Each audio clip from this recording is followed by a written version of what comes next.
कल मैंने ईमानदारी से अपनी जीवन को देखा। मैंने महसूस किया कि काम और निजी जीवन के बीच लगातार उतार चढ़ाव चल रहे हैं। कभी काम हावी हो जाता है तो कभी जिम्मेदारियां मन को थका देती हैं। आज मैंने ये निश्चय किया कि इस स्थिति को केवल स्वीकार नहीं करूंगा, बल्कि इसे सुधारने की दिशा में कदम उठाऊंगा। सबसे पहले मैंने अपने लिए स्पष्ट सीमाएं तय की। मैंने काम के समय और निजी जीवन को अलग किया और अनुशासन के साथ दोनों की रक्षा करने का निर्णय लिया। फिर मैंने अपने काम को देखा और प्राथमिकताएं तय की। मैंने समझ लिया कि हर काम एक साथ करने की कोशिश मुझे कमजोर बना रही है, इसलिए मैंने केवल वही किया जो वास्तव में महत्वपूर्ण था। जब मुझ पर मेरी क्षमता से अधिक काम डाला गया, तो मैंने विनम्रता के साथ ना कहना सीखा।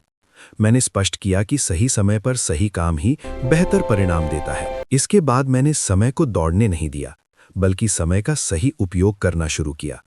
मैंने अपने दिन की योजना सोच समझकर बनाई, ताकि आखिरी समय की भागदौड़ से बच सकूं। शाम को मैंने स्वयं को याद दिलाया कि अब मन को भी विश्राम की आवश्यकता है। मैंने काम से मानसिक रूप से दूरी बनाकर खुद को फिर से ऊर्जा से भरने का अवसर दिया। मैंने अपने शारीरिक स्वास्थ्य को भी प्राथमिकता दी।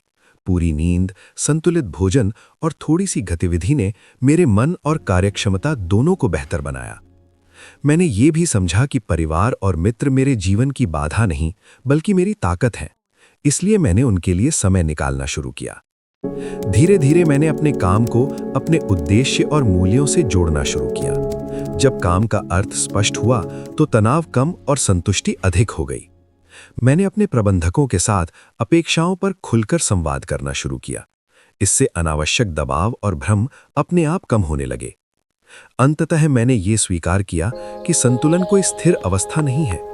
कुछ दिन काम को अधिक समय देना पड़ता है, तो कुछ दिन जीवन को, और ये बिल्कुल ठीक है।